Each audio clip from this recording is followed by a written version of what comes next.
आपके कमेंट्स का बहुत बहुत शुक्रिया। मैं आपको ये बताना चाहती हूँ, मैं वीडियो को आप लोगों के लिए प्रीमियम रखती हूँ क्योंकि आप लोग उस वक्त मुझसे बात कर सकें। जब तक वीडियो खत्म नहीं होती उस वक्त तक मैं ऑनलाइन रहती हूँ और आप लोग मुझसे जो क्वेश्चन पूछना चाहते हैं तो पूछ सकते हैं। तो चलते हैं हम अपनी स्टोरी की तरफ। Let's go story time. Miss लू पर लाने से पहले वो सिल्वर कलर के ग्लव्स पहनती है। ऐसा क्यों है ये तो नहीं पता और वुशेंग से कहती है कि तुम पीछे हट जाओ और वुशेंग भी पीछे हट जाता है जिससे उसे कोई तकलीफ ना हो और दोनों ही अपनी पावर से लड़ रही होती है। और मिस लू बर्फ के हथियार बनाती है और मून फॉक्स पर अटैक करती है और मून फॉक्स अपनी तलवार के क्लोन बनाती है, उस बर्फ वाले हथियार पर फेंक देती है और जैसे ही इन दोनों की पावर आपस में टकराती है तो बहुत बड़ा धमाका होता है उसकी तरफ आती है और मून फॉक्स मिस लू को तलवार से मारने की कोशिश करती है पर मिस लू उस तलवार का जवाब अच्छे से देती है। पर इन दोनों की पावर से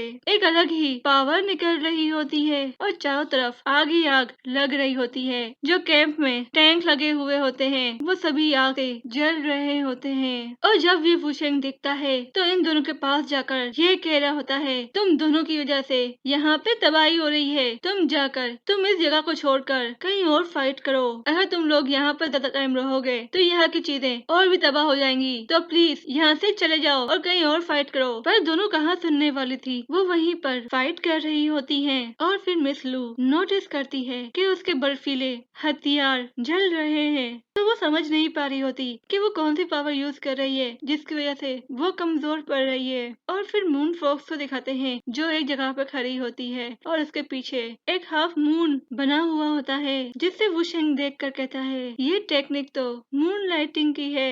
और जैसे ही ये बात कहता है मून फॉक्स वैन फैन को देखती है और फिर वैन फैन मिस लू को कहता है अपना ख्याल रखना, ये एक टेक्निक है जो स्काई फॉक्स ने गोल्डन मार्शल गार्ड की तरफ से ये टेक्निक बनाई गई थी जब हजारों लोगों को जबरदस्ती लड़ाई करनी पड़ी थी। और फिर वुशेंग मून लाइट के बारे में थोड़ी बहुत जानकारी दे रहा होता है जैसे कि मून लाइट को पानी पसंद है और मून लाइट को तलवार भी पसंद होती है और मून लाइट जमीन को भी छुपा लेती है, तो इसका मतलब ये है तो ये सब कुछ तबाह कर सकती है। तो फिर मून फॉक्स अपने मन में सोच रही होती है जब मून लाइट की बारे में बात की जाती है तो मेरे लोगों को भी इसके बारे में इतनी नॉलेज नहीं है, पर ये लड़का काफी कुछ जानता है। और मिस लू खड़ी हो रही होती है, वो भी अपने मन में कह रही होती है ऐसा लगता है ये लाइब्रेरी में बहुत ही अच्छा काम करता है और इसकी कही हुई बात पर मुझे अमल करना चाहिए। तो फिर मिस लू भी अपना एक क्लोन बनाती है जो उसके अंदर की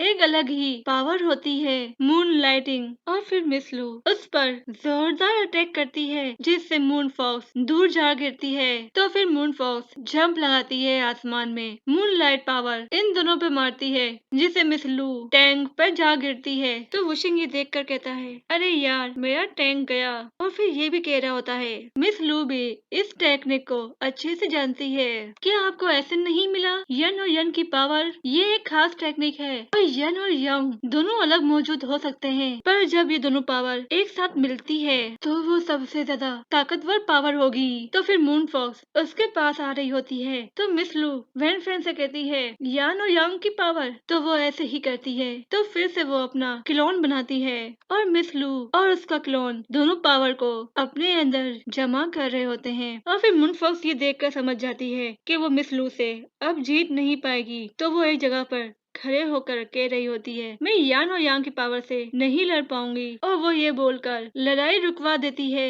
और फिर मून फॉक्स वैन फैन से पूछ रही होती है क्या तुम मुझे बता सकते हो तुम जब से इस अकेडमी में आए हो तो तुमने लाइब्रेरी में कितना टाइम स्पेंड किया है? और मुझे हमेशा लगता था कि जो लाइब्रेरी में पढ़ रहे होते हैं वो बहुत ही कम और कमजोर होते हैं। और फिर मून फॉक्स ये बोलने के बाद वहाँ से चली जाती है। तो मिस लू कहती है बड़े मास्टर ने इस टेक्निक के बारे में हमें बताया था और मुझे लगता है कि तुम इस टेक्निक को पहले से ही जानते हो। तो वैन फैन कह रहा होता है हाँ, मुझे एक बहुत ही पुरानी किताब मिली और जब मैंने ये किताब पढ़ी तो इसमें फायर और आइस के बारे में और मून लाइटिंग के बारे में सब लिखा हुआ था। तो मैंने जूनियर लू को ये टेक्निक दी और मैंने उससे कहा कि ये टेक्निक वो आप तक पहुंचा दे कि आप इस टेक्निक से फायदा उठा सकें। और वैन फैन कह रहा होता है, जूनियर लू मुझ पर यकीन रखती है। तो मैंने उससे इस टेक्निक के बारे में सीखने को भी कहा था, पर वो ये टेक्निक सीख नहीं पा रही थी। तो मैंने उसे कई टेक्निक के बारे में बताया है जिससे वो आराम से सीख लेगी। और जूनियर लू को मुझ पर पूरा यकीन है, तो इसीलिए मैंने उसे इस टेक्निक पर अमल करने को भी कहा है। और उसे मैंने ये भी कहा है और वो अभी दूसरी टेक्निक ना सीखे और जो उसकी दूसरी पावर है वो उस पर पूरा पूरा फोकस दे। और मिस लू कहती है और कुछ, तो वैन फैन कहता है हाँ। और फिर वैन फैन एक और टेक्निक के बारे में बता रहा होता है जिस टेक्निक का नाम थियो वैन टोंग होता है। मैंने इस टेक्निक को ढूंढा है और अभी भी मैं बहुत सारे स्टूडेंट के लिए अलग अलग तरह की टेक्निक फाइंड करूंगा और मैं उन लोगों को मार्शल किताब भी दूंगा।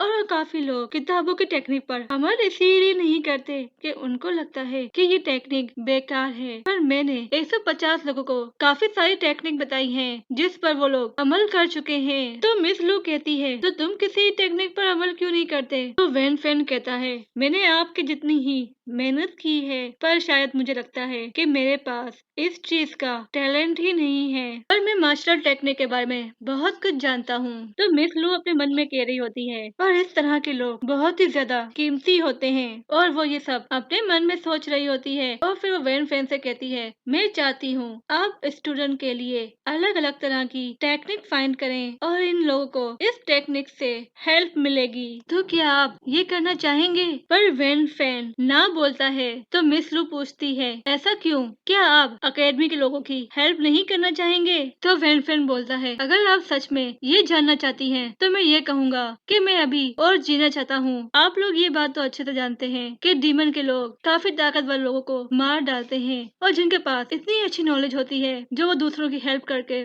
उनकी पावर को इंक्रीज कर सकता है। तो डीमन के लोग ऐसे लोगों को क्यों ना मार डाले जिससे काफी लोग आगे तक ना बढ़ पाए। अगर वैन फैन मिस लू को हाँ बोल देता तो सभी डीमन को ये बात समझ में आ जाती और वो सभी डीमन वैन फैन के भी पीछे पड़ जाते। और वैन फैन ये भी कह रहा होता है, और मैं अपनी हिफाजत भी नहीं कर सकता और मैं सबके सामने नहीं आना चाहता। तो मिस लू ये बात सुनकर वहाँ से चली जाती है और फिर वैन फैन सुकून का सांस लेता है। और फिर 1 घंटे के बाद मून फॉक्स फिर से आती है और वैन फैन कहता है, तुम यहाँ पर फिर से? और मून फॉक्स कह रही होती है, मैं 1 घंटे से तुम्हारी हर हरकत पर नजर रखे हुए थी। तुम हर चीज में नॉर्मल हो, पर तुम्हारे पास काफी अच्छी खासी टेक्निकी नॉलेज है। और वैन फैन अपने मन में सोच रहा होता है, लगता है इसने हमें धोखा दिया है, तो अब मैं क्या करूं? और वो उससे पहले लड़ने का सोच रहा होता है कि वो उससे पहले मार डाले। तो वैन फैन पूछता है, हमारे मास्टर जा चुके हैं, क्या तुम अपने लोगों को